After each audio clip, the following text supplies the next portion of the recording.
All right, so welcome everyone to this lecture in the lecture series of the Collaborative Research Center, but at the same time a lecture at the Department of Geography, and somehow we will combine interests from both sides. I have the pleasure to introduce to you our speaker today, Professor Ian Scoones from the Institute for Development Studies in Brighton, and one of the three directors of the STEPS Center at the University of Sussex in Brighton in England. And a few words about the background of Professor Scoones before I hand over to him, because we are all very curious to learn more about uncertainty and what it means for our lives, especially the people who have been with me in my class this morning. Where are you? I don't see them. Here you are. Okay, all over. So they are very curious. They were all very troubled with uncertainty. We lost the security in our future visions this morning in the discussions. Well, a few words about Ian Scoones and where he came from. Ian Scoones is an interesting example of a scholar who somehow has migrated through disciplines. So from what I know about you, your first degree was in biology. The second one, the master's degree, was in environmental management. You did your PhD on livestock and households in Zimbabwe, in Africa. And from there, somehow you moved into development studies in a very particular field where you are one of the leading persons, perhaps even the leading scholar in research about sustainable livelihoods and the sustainable livelihood framework that every one of you who has already done a bachelor thesis knows, and I'm sure that there are some in this room who have actually done their bachelor thesis based on the sustainable livelihoods framework. That is one of the specialties of Ian Scoones' work. A second one is pastoralism, and the project from which part of the material he is going to talk about today is actually a project that was focusing on pastoralism in different parts of the world. So that's an empirical focus. A third area of specialization is the regional area, Zimbabwe. I think I don't say too much about that. I know you're also doing a lot of research in Ethiopia and other parts of Africa, but Zimbabwe somehow is your second home country. And then this topic of today comes out of a research that you have been doing at the STEPS Center over the past 10 years almost, I think, which is concerned with pathways to sustainable development. And sustainability has a lot to do, on the one hand, with risk, but on the other hand also with uncertainty. And that is the topic we are going to hear more about in the coming something like 45 minutes. We'll have time for a discussion afterwards, and then after, I would say, something like a half an hour, 40 minutes of discussion, we can continue the discussion outside. So we are already preparing for some beer and bretzels, so the first ones who run out of the room will be able to grab a bottle of beer. The others will only get water. So if I give the signal everything is over, you may just head outside, and there will also be some brezel outside. Okay, Ian, I'm very glad you made it through the tunnel to Bonn and Cologne, and I'm looking forward to your lecture. Brilliant. Thank you very much, Detlef, and thank you everybody for coming. It's a real pleasure to be here, and a pleasure to interact with the Collaborative Research Center and the Department of Geography here, because I think there are a lot of themes that you're all engaged with which very much overlap with the sort of things that I want to discuss. So in this particular lecture, I want to make the argument that if we put this idea of uncertainty at the center of our thinking and practice, this means that we have to really quite fundamentally rethink what we mean by development. It challenges the way we think and do. Equally, with uncertainty somehow situated between the present and the future, mediated through negotiations of knowledge, of materiality, of experience, of embodiment, of practice, and so on, I also want to argue that uncertainty fundamentally affects our imaginations of the future, and therefore of direct relevance to the centre. But as I'll try and show, and I don't think it will be news to many of you, we're rather stuck at the moment in a very linear, mechanistic, technocratic mode of development that fails to address what one could see as an increasing dynamic complexity in today's turbulent world. And this, I argue, is problematic and sometimes actually dangerous. Now, through the talk, as Detlef mentioned, I want to share with you a number of examples from research engagements that I'm involved in, and want to make the case that particularly want to make the case that taking seriously those who live with and from uncertainty, often in quite marginal settings, is really key for this rethinking of development and reimagining futures that I'm arguing for. And I want to illustrate that through our work on pastoralism. But I want to cast the net more broadly and suggest that actually those insights don't stop at the edge of pastoral zones of Africa or wherever. That actually these insights from these settings are more generally relevant to encountering uncertainties in a whole range of domains, way beyond development. So, uncertainties are everywhere. I don't have to explain that to all of you, whether we think about the political situations within which we live. Certainly coming from the UK, uncertainty is one of the watchwords on the news on a daily basis. But uncertainties, almost as Helga Novotny described it in her book, are written into the script of life. The unpredictable unknowns that confront us on a daily basis. So whether that's climate change, finance systems, critical infrastructures, migration flows, epidemic disease outbreaks, all of these uncertainties continuously undermine the neat, simple ways policies and institutions are designed on a quite fundamental basis. So what do I mean by uncertainty? Or, in the words of Andy Sterling, my colleague at the SEP Centre, the more encompassing term, incertitude. And I want to argue that there are 4 different dimensions to incertitude following Andy's work. And I want to illustrate this with an example from a pastoral area, in this case Isiolo in Kenya, northern Kenya. So first, risk. Risk where we know both the probabilities of outcomes and their likelihoods, where we can assess in a calculative way the likelihood of a particular outcome happening through probability assessment. So, for example, in building a road, engineers use probabilistic risk assessments to assess whether bridges collapse or don't collapse, whether roads function or don't function. Relatively straightforward engineering response to risk. But I want to argue that this is actually a small element of a variety of different other problems. Let's take uncertainty, where we actually don't know the likelihoods of things happening. So whether that's a drought, for example, we really don't know. Despite all the increases in the effectiveness of climate forecasting and general circulation models and all the rest of it, downscaling to particular areas, for example in northern Kenya, we still don't know whether a risk, or in this case a massive flood, will happen year on year. It's uncertain in that sense. We know the outcome, but we don't know the likelihood of that happening.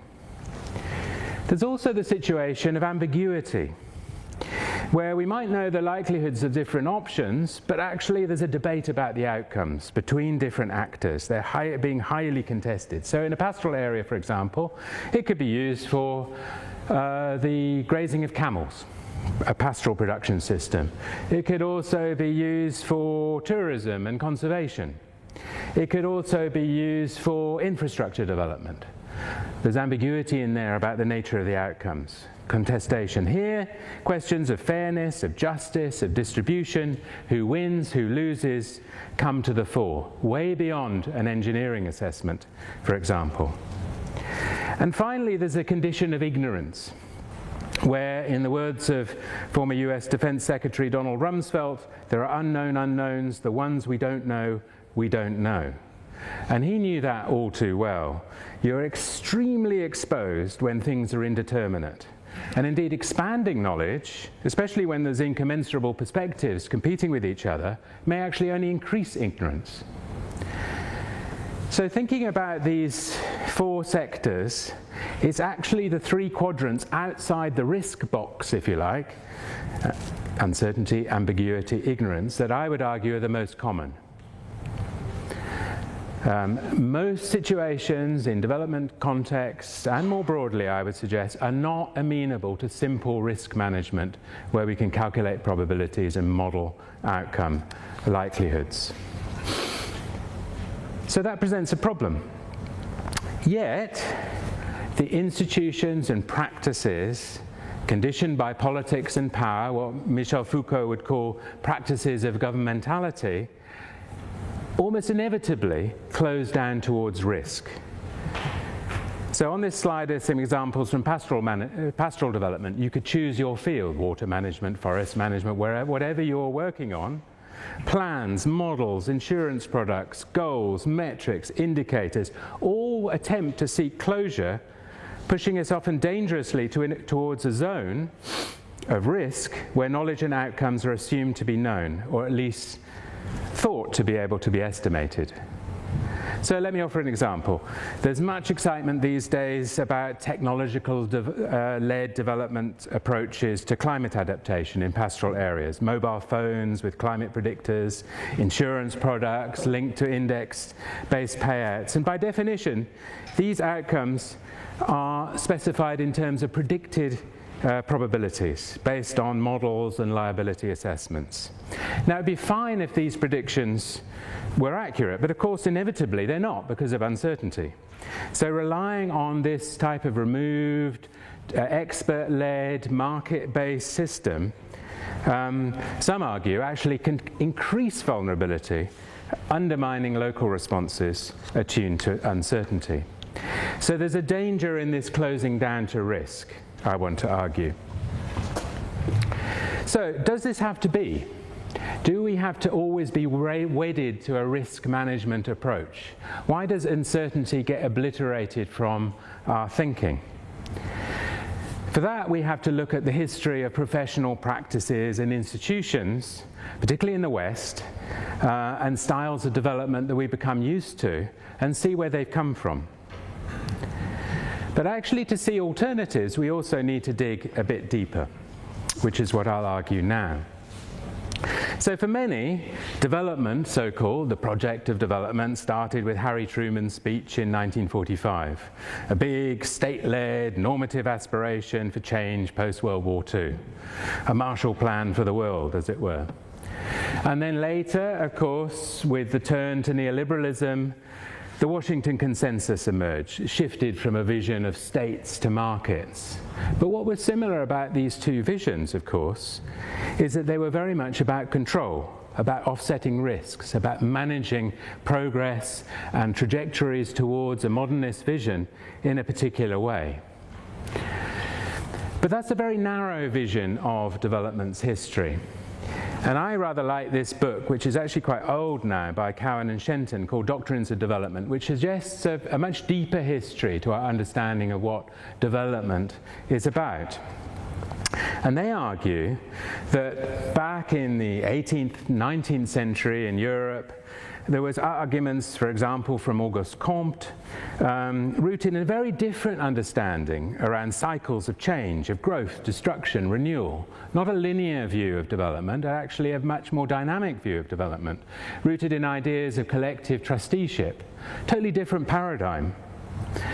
But this was somewhat obliterated later on with the evolutionist ideas that came from Darwinism. The idea that there was a linear trajectory towards a particular view of modernity. interpretations of Charles Darwin's arguments. And this was reinforced by the Industrial Revolution in Europe and the popularity of evolutionary ideas around progress that became central. And of course, Rostow's book on economic growth, stagist versions, mirrored these evolutionary styled approaches. And it's this version, this simplistic linear version, that has framed Western notions of development, exported through colonial and post-colonial projects of aid and investment, blueprint plans, modernization, and so on. You know the story. But the argument about having a historical perspective, of course, is it needn't be so. There are alternative inspirations, even in Western philosophical thought, and certainly expanded beyond that to non-Western thought, where uncertainty, lack of control is more central. And of course, even in the core intellectual ideas of Western perspectives on science and economics, uncertainty has been a central tenet of discussion. Has been in the past. These are quotes from Nobel Prize winners and sort of leading economists and scientists writing over the last 100 years. And note the dates here. They're quite old. But they all, in different ways, have made the argument that a perspective on uncertainty has to be central to the conduct of science and the conduct of economics and the conduct of our thinking. Yet it was only really in the technocratic planning vision when the technocratic planning vision of development took over, particularly from the 1960s, that disciplines narrowed. Such perspectives where uncertainty was central have increasingly been lost. And I think this is the case certainly in research.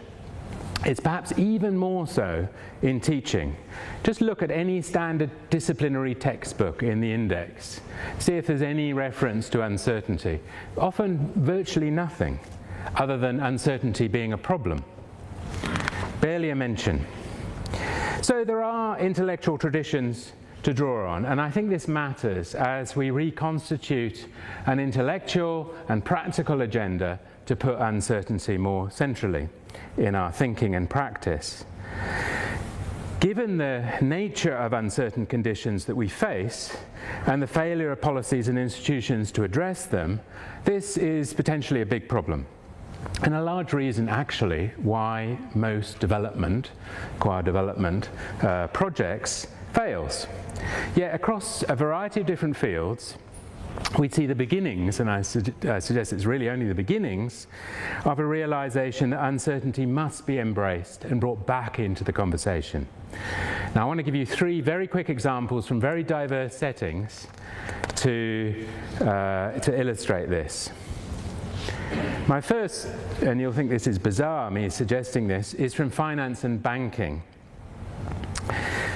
So the 2008 financial crash, which hit the global finance system, particularly in Western countries, has resulted in actually, I think, some quite important reflections amongst economists and others, including some of those in the books on the right-hand side, of thinking about, well, why did this happen? How on earth could the foundations of capitalism be subjected to such an uncertain set of conditions?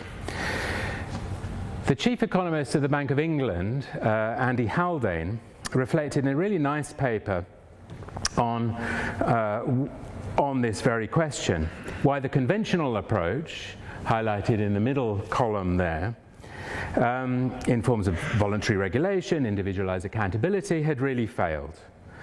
His paper, Rethinking the Financial Network, argued processes of securitization resulted in the network becoming complex, dense, and opaque, with diversification generating heightened system-wide uncertainty.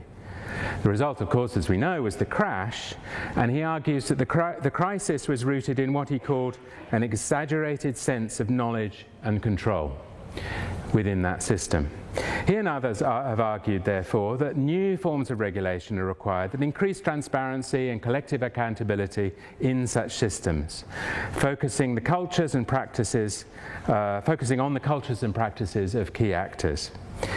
Markets and banking and finance systems associated with them are constructed, of course, through social relations. These matter even when the transactions that are occurring are happening within nanoseconds across globally connected computer networks. So I think some of these reflections in banking and finance suggest that taking uncertainty seriously is absolutely key. The same is applied in thinking about critical infrastructures.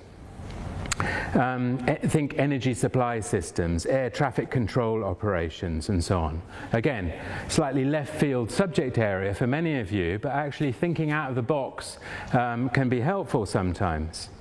Again, in the middle, the conventional approach. A control-orientated engineering approach based very much on technical, managerial risk management. Remember that diagram, closing down to risk at the top left-hand corner? That's the standard approach of dealing with these things. But actually, and this has been exposed by a colleague Emery Rowe and others, we're looking at energy supply systems in California, arguing for us at what they call a mess and reliability approach. The practice is very different. Reliability isn't engendered by these engineering responses, these technocratic responses. It's engendered through particular professionals in such systems who recognize collectively that failure is unacceptable, and reliability generated through proactive intervention is absolutely vital. So reliability professionals are the scientists, the engineers, the IT professionals, the suppliers, the regulators and others who keep that system running. Many of these responses are below the radar, informal, using tacit experiential knowledge, people's own case studies, people's own scenario analysis, their pattern recognition skills, all essential, they argue. And it's this professionalism, not based on control-based engineering, but based on reliability professionals, that keeps the system going. So think of the systems that you work in. Is it the engineering systems and the plans and the blueprints that keeps the system going, or is it the people who are managing things on the ground on a day-to-day basis?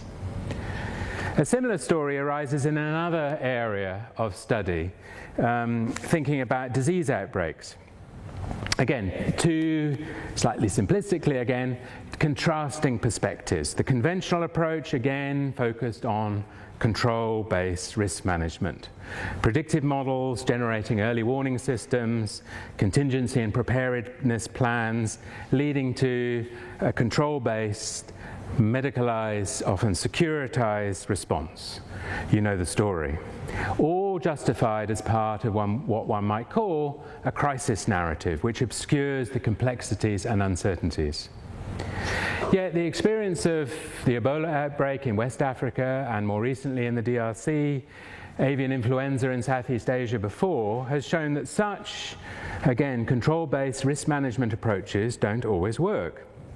They don't deal with the uncertainties at play, the social relations, the cultural logics, the community interactions at the center of actual real-time disease outbreak and spread. Reflecting on the Ebola experience, Paul Richards, in the book on the slide there, argues that common sense, improvisation, distributed practical knowledge, and collective action are invaluable elements in a people's science of infection control. One that he suggests moves away from managerial control-based responses to real-time responses by people in situ. Again, similar lessons to that emerging around critical infrastructures. So, three very diverse examples. I could add more, you could add more, and maybe you can suggest more in the discussion, are showing the limits of a risk-based control-orientated approach, the top left-hand corner, showing the importance of embracing uncertainty, and taking it seriously. But they're also suggesting alternative ways of thinking about the regulation of market networks, the role of reliability professionals in delivering services, the importance of cultural logics and distributed collective responses. Some key insights from all of these examples are suggesting ways forward. But where can we learn about how to do things better, whether in banking, critical infrastructures, disease, wherever? How to respond to uncertainty more effectively? I'd argue that where we best start our learning is learning from those who, for millennia, have lived with and from uncertainty. So, you may ask, okay, this is getting a bit weird now. How is he going to connect thinking about financial derivatives, air traffic control, hurricanes, volcanoes, global disease management, and camels in northern Kenya? But I think, and it's reflected in the research that we're kicking off under this European Research Council grant, that learning from pastoralists in situ about how they think about and respond to uncertainties is incredibly, incredibly revealing. I was recalling a discussion with a group of elders in Isiolo last year, one of them who said, "We don't know the future and what it will bring. Uncertainties are here now. That's our life." So uncertainties are not out there to be controlled. That's part and parcel of, if you like, vernacular experience. So making these connections between these lived, localized, situated experiences and other domains is very centrally part and parcel of what this ERC-funded project that I lead, called PASTRES, logo at the top, and indeed actually connects back to work that I did probably before some of you were born on pastoralism way back when, that book called Living with Uncertainty. So I want to share with you very briefly now, in the next section of the talk, some of the insights that are coming out of this work on pastoralism. And then before I close, connect the two bits of the talk and think about, well, what does this mean for development and our thinking about the future? So, our work on pastoralism is, as I said, underway. There are 6 absolutely fantastic PhD students who've joined us at Sussex from different parts of the world who are now in the field learning intensively about how people live with and from uncertainty in different settings. In Amdo, Tibet, in China, in Western India, in Gujarat, in southern Ethiopia, in Borana, in Isiolo in Kenya, as I've already mentioned, in southern Tunisia, and in Sardinia in Italy. Very diverse settings, but all subject to different intersecting uncertainties around environment and resources, markets and commodities, governance and institutions. So I want to offer you now 3 very brief examples of the sort of things that we're looking at, and linking back to the themes that I talked about a little bit earlier. So first, our work in Sardinia is raising really important, I think, interesting questions about the role of markets and the construction of market networks in relation to responding to uncertainties, and echoes, in interesting ways, the debates that have been happening in the banking and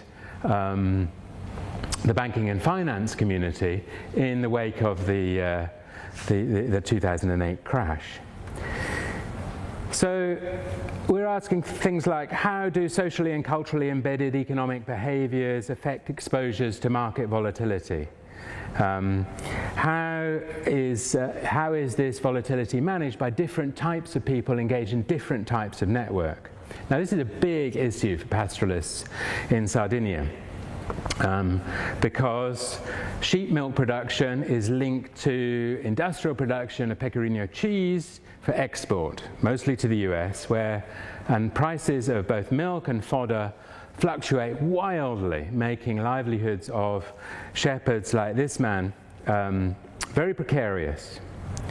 But by looking at different types of market network, those more linear and exposed to these type of global value chain fluctuations, and some more diversified and embedded in local economies. We can explore and begin to explore what are the social, cultural, political relations at the heart of these market networks, and how these affect people's ability to cope with uncertainty.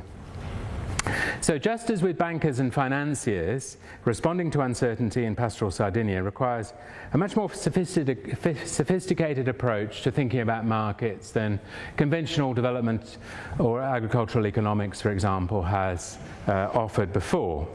It's much more than demand and supply, much more than price setting, much more than value chains or simplistic views of value chains. It's much more about the political and cultural relations that exist within market networks.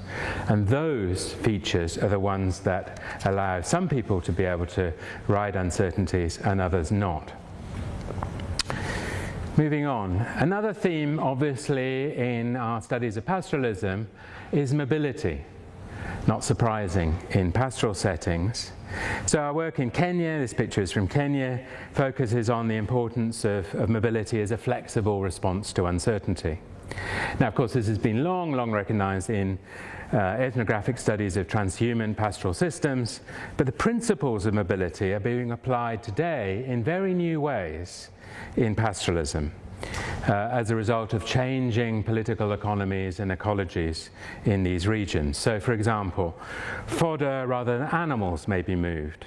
Herds may be split in new ways. Different combinations of large and small stock, young and old stock may be moved in different ways. And this flexible, mobile response is absolutely crucial in people's ability to survive. So it's not necessarily the classic old nomadic systems, but the principles of mobility are sustained. And all this is often facilitated these days by access to new technologies, mobile phones, new forms of transport, you name it. These are facilitating forms of mobility. Now, understanding mobility in pastoral systems in the past was often the preserve of the sort of classic anthropologists who would go and understand the archaic systems of particular peoples of Africa or whatever. I think understanding mobility in pastoral systems is absolutely pertinent to contemporary issues in Europe and elsewhere. Think about questions of migration within the European context. What does the imposition of particular migrant statuses or border controls and so on mean for people's ability to cope with uncertainties? How do these debates about mobility and new forms of mobility to facilitate mobility, which is, if you take Bauman's idea of us living in these turbulent liquid times, mobility is a central feature of modernity today. It's not an archaic form out there in the pastoral rangelands. So I think we can learn more than a thing or two from pastoralists about this. Third, practical knowledges. I've mentioned this before. This is more than a sort of indigenous knowledge that sometimes is reified. It's more about how people's practical experiential knowledge is applied to new settings. And our work in Amdo Tibet in China is, for example, looking at hybrid institutions that are being constructed around land and grazing management. These have to draw on people's own practical experiential knowledges, on improvisation and experiment, in order for people to be able to adapt and respond to uncertainty. The result is tenure arrangements are not old-style standard designs, communal forms, nor are they, as it were, the imposed versions of individualized, privatized forms of land ownership. Hybrid arrangements have to be constructed in order to create reliability in the face of uncertainty. So just as with the critical infrastructures, the energy supply systems, for example, this reliability is generated through social networks, building relations and institutions. It requires shared knowledge of system change as well as the immediate conditions. Practical, distributed, embedded knowledges linked to plural institutions allows pastoralists in Tibet to respond to a whole array of different uncertainties. Climate, markets, impositions from the Chinese state. There's a whole flood of uncertainties affecting their day-to-day lives. So just as those control room operators in critical infrastructure settings create reliability in the face of mess and uncertainty, so must these pastoralists. And I think we can learn a lot, again, from pastoralist thinking and practice, focused on embracing uncertainty in these ways. Okay, so I offered you a whole array of different examples, including some from our preliminary work on pastoralism. What does this mean for development, so-called? Now, I started off by saying taking uncertainty seriously in the way that pastoralists must, trading floor bankers must, control room reliability professionals must, villagers and frontline workers tackling disease must. All this means that we have to think about development in a different way, conceptually and practically. So, to reiterate yet again my argument that if uncertainty is central, risk-based, control-orientated, managerial, technocratic approaches around a fairly linear view of modernity and progress just don't work. So what's the alternative? So the alternatives are being created, I've made the case, but what are the principles that come out across all of these examples? You may have different ones, but my list is as follows. First, and most obviously, responding to uncertainties requires flexible, adaptive responses, not fixed, standardized designs. Experiences of uncertainty will differ depending on who and where you are, making actually a much more situated perspective and diverse knowledge is central. Differentiated actions always need to be responsive to social difference, gender, class, age, location, etc. And cultural beliefs and lived experiences are central to that. Easily said, but too often forgotten. I think what comes across these examples too is that actually building collective solidarities for these responses to uncertainties is part and parcel of this story. And this is vital. It requires strong-rooted institutions, effective local leadership, and an autonomy to experiment and improvise and create new solutions. And this innovation, improvisation, creativity is, I think, really key. These emerge through what one might call flexible performances involving a whole variety of different actors with no predefined script. Again, very different to a top-down version of development. Sharing, extending, multiplying these innovations is absolutely key. So those seem to me to be some of the key principles that emerge out of these practices that we observe. But what does this mean then for development and for our reimagining of broader futures? And this is where I will move towards the conclusion of the talk. As I've said, development, at least in its sort of post-1945 version, through aid, projects, investment, has been very much about control, increasing stability, eliminating risk. It's that idea, those ideas, which, as I've said, have deep roots in Western thinking at least, have colonized thinking and practice in different ways and become very much part and parcel of Western style models of development. A narrow view of the future, defined by a particular view of linear progress and modernity. So a very particular foreclosing of the future defined by a technocratic imagination. But as I've said, this model of development that we've created after 1945 in the West in particular is tangibly failing. We just have to look around ourselves to see that. It's rooted in what Nancy Fraser has termed progressive neoliberalism over the past decades, and the premises of this vision have been increasingly challenged, and I think they're becoming more challenged, and people are recognizing that challenge.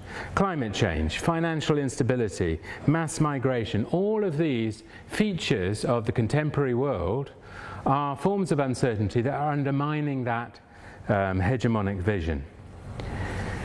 Now, of course, the response to this instability that people are facing is a sense of anxiety, of distrust, of expertise, of fear, and sometimes unrest.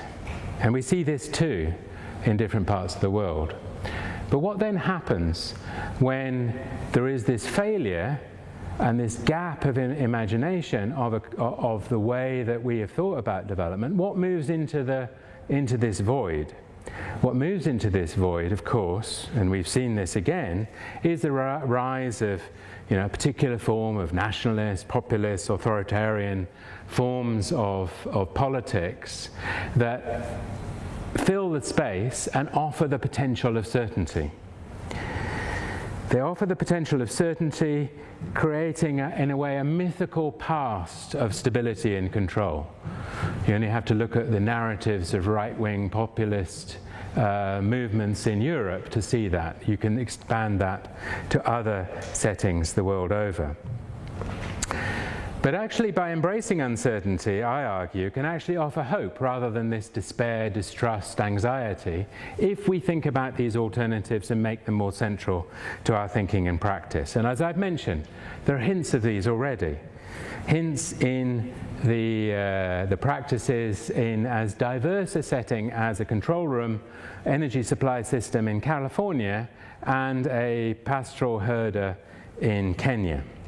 And what are these? I've said them before, but flexibility, mobility, network, sharing, mutuality, improvisation, experiment, practical knowledge, transparency. I could go on. You know the story here. These are some of the watchwords there that are really part and parcel of what people do and have to do in the face of uncertainty.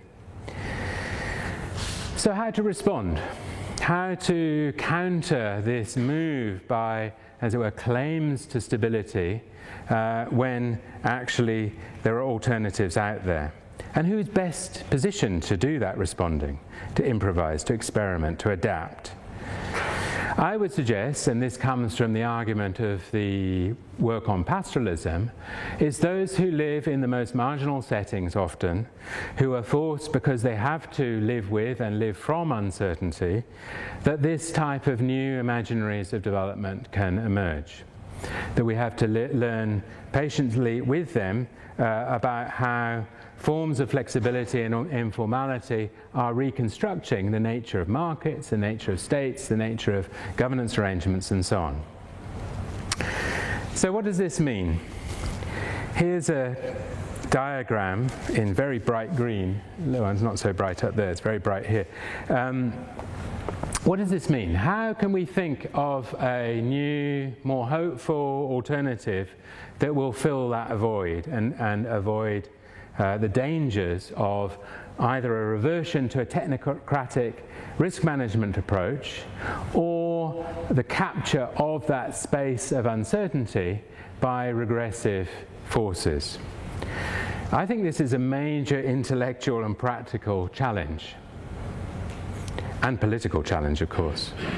Now, this slide presents, perhaps rather simplistically, two contrasting alternatives. What we call in the STEP Centre a vision of development that is around controlling transitions, managed, expert-led, top-down, the status quo, if you like. Particular vision of modernist progress that's controllable risk, not unpredictable uncertainty. That's in essence of where we've been, in a slightly stylized, I have to say, way. So what's the alternative to that? What we would call in the STEP Centre caring transformations. Here we situate uncertainty absolutely at the centre. It's not about linear predictable transitions, it's multiple complex uncertain transformations. I won't go through the full list, you can read it. Because uncertainty is central, it's actually, the whole process is necessarily much more contested, much more political, much more unruly. It necessarily involves multiple, plural knowledges and skills, diversity, flexibility, and so on, that I've mentioned before, totally at the core. It's not dominated by fear and force, or narratives of crisis, of apocalypse, of catastrophe, of emergency, but it's where principles of care, conviviality, collectivity, commoning are more central. And I would argue that actually these sort of principles are the ones that we're seeing in the practical examples of where uncertainty is being responded to effectively. So the right-hand side is not development, mainstream development as we know it, or at least we've known it since the 1960s. But it actually does, as I've suggested before, draw on much older traditions, philosophical and intellectual traditions, and of course in the West have been subsumed by this technocratic modernist version, but elsewhere in other cultures, in other settings, are more vibrant. And it links very directly, in our experience, with those practical tacit knowledges of pastoralists and others, control room operators and others, who must confront uncertainty on a day-to-day basis. So, to wrap up now,